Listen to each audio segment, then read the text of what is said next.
welcome back to my channel. I feel like I look really tired today, probably because I am tired. It's the first week back to work after Christmas, so feel sorry for me, but I've survived, and now I'm going to talk to you about one of my favourite things in the world, Disney Cruise Line. Yes, it is my happy place in the world, and since I've now been on 3 cruises, I thought I would share some of my top tips if you're thinking of going on a Disney cruise. So these are all going to be the top tips for once you are on board and just before you get on board, so like the actual holiday tips. I might do another one about planning in the future, but for now I thought we'd do like the more exciting stuff, which is once you're on board and just before. So sit back, relax. I've just started scribbling out some ideas. If you do have any other questions about Disney Cruise Line, feel free to post them in the comments, and of course I will reply to you and help you as best that I can. But let's get going. My first tip is the only one that sort of takes place before you are properly on the ship, and that is to arrive at the cruise terminal quite early in the day. You can reserve online, which I'm going to talk to you about a bit more later, the time that you will arrive at the port, and these are not strictly enforced, but they are strongly encouraged. So for example, when I went on my cruise this summer, well this autumn I guess, we had a port arrival time of 11:30 and we arrived at about 11:15, which is pretty much as good as you can really make it, because obviously you've got to account for traffic and things like that. We could board from about 12 o'clock I think, and I think it's quite similar for the other cruise terminals as well, because we were sailing out of Barcelona. The good thing about getting there early is that you get to get on board earlier as well. So when you arrive and you check in, you'll be given a port arrival, what is it called? You'll be given a boarding group number on this little card. It will have like a number. So number 1 is reserved for concierge guests. So unless you are truly lucky and can afford a concierge room, you can say goodbye to group number 1. Number 2 is for people who arrive really early. I think we were in boarding group 6, but to be honest, I think we got on board about 10 minutes after boarding group 2. So once they start boarding, it goes very quickly through the numbers. I don't think they give many people each number to help like speed along the boarding process. But that does mean, if you think about it, if you're arriving early, you can get on straight away, and then you've got all that afternoon to enjoy. Some people won't get to the terminal until like 2 p.m. and that's 2 hours of cruise fun that you have paid for, because let's be honest, Disney cruises are very expensive, so you want to get every hour's worth out of your holiday that you possibly can. Tip 2, following on from that sort of idea, I think it's good to have a first day strategy for when you get on board. So this is my personal favourite strategy, and it is quite popular with other people as well. So you get on board, then you go straight up to the buffet, which is on the main deck. So it's deck 9 on the Magic and the Wonder, and I think it's deck 12 on the Fantasy and the Dream. I can tell you more once I've been in the Fantasy in September, and then I'll be a Fantasy Pro as well. So go straight up to the buffet, have a lovely big buffet meal, because hopefully you've been saving yourself through the morning. Just have a little snack for breakfast, and then come 12 o'clock when you get on the boat, you can gorge yourself, because let's be real, this is going to be a cruise full of gorging yourself. It's great. Have all your food, and then depending on the itinerary, then it's a good idea to change into your swimming clothes and go swimming or in the hot tubs or on the water slides, because they are notoriously a little bit quieter on the first day while everyone's getting their bearings and things like that. Then I just like to have a wander around the ship, get your bearings a bit more, get to know where everything is, find out where your stateroom is, of course, explore that, and then at 4:30 you have the safety drill, and then straight after that you have to go up onto the main deck again to watch the sail away party, and that to me is the perfect first day. So maybe just work out what will suit you and your family and your cruising group. So it's important to remember that you can reserve things online before you even get on the ship, and some people do forget this, so make sure you don't. You can do your online check-in, which I think is compulsory actually, but then you can do other reservations as well. So these can include your character meet and greets, where you can meet characters like the special Anna and Elsa Frozen meet, and you can do the, what else? Oh, the Princess Gathering, which is when the 4 princesses stand in the lobby and you just go like boom, boom, boom, boom, meet 4 princesses, which is just crazy. The character breakfast, which on the international cruises are normally like Minnie and Mickey, which is really nice, but I think on the Caribbean ones it's a Disney Junior character breakfast, so I'm not super excited for that, not gonna lie. Your excursions, you can pick them before you even got on board, and that's one of the things I love looking at the most, because you can select on the Disney Cruise Line website which ports you're going to, and it shows you the most common tours that come up. And I do like to book direct with Disney Cruise Line, because then the worry of not getting back to the port on time is slightly less, because when you book through Disney they are more likely to wait for you if you are running late. If you don't book through Disney, they will go. And you can also book online your adult dining. So this will be at Paolo on all 4 of the ships, and at Remy on the Dream and the Fantasy. And so you have to pay a little bit more to go to these restaurants. It's something like $30 for Paolo and like $70 for Remy. We did Paolo in the Mediterranean cruise and I liked it, but I didn't love it. I don't know, I did really enjoy it and it was nice to do something different, but I ended up paying like $50 after like tip and a drink, and it wasn't like super worth it, considering I could have got everything for free at the main dining room. So tip number 5 is to always go and see the show, because they are so much fun. You will get, on your very first day, you'll get a breakdown of the show every single night. It will be at the same time every night for you. So if you're doing the early dining, you'll see the late show, and if you're doing the late dining, you'll see the early show. They have 2 showings every night, so you can always be able to fit it in.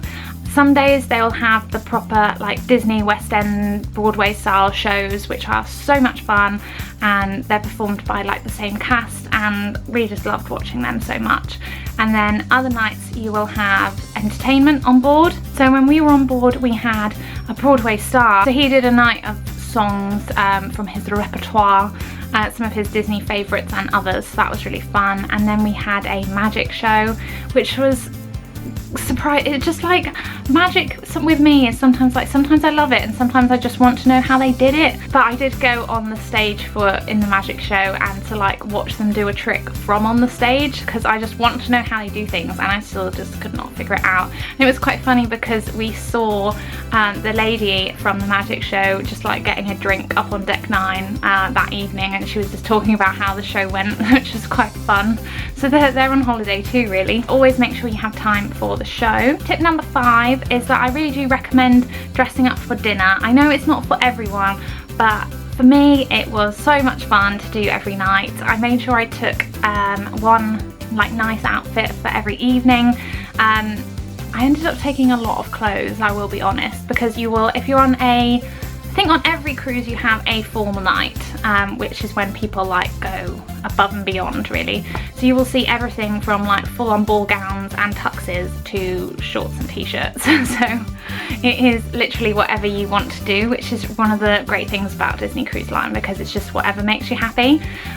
So we like to go pretty all out, not like crazy, but it was good fun. So as well as it being really fun to dress up for the evening, you can get really nice photos. They always have the professional photographers out in the lobby and places like that, so that's really nice to be able to remember your trip. And then of course you can get the pictures with the characters as well, and they will be wearing different outfits every night, so it's worth going in your different outfits to meet them as well, which is really nice. So yeah, number 6 is also an evening tip, is make sure you always go to your evening meal and get to know your servers, because they are so nice and they will get to know you as well, because when you sit down, if you order the same drink every night, they will have that drink waiting for you, which is very kind of them.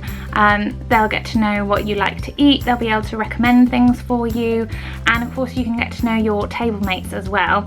Do be aware that they will wait for the whole table to arrive before they start serving food, so make sure you are on time, because you don't want to annoy your table mates. You want to be nice, make friends, get to know people, and it's just a lovely experience going in all the dining rooms.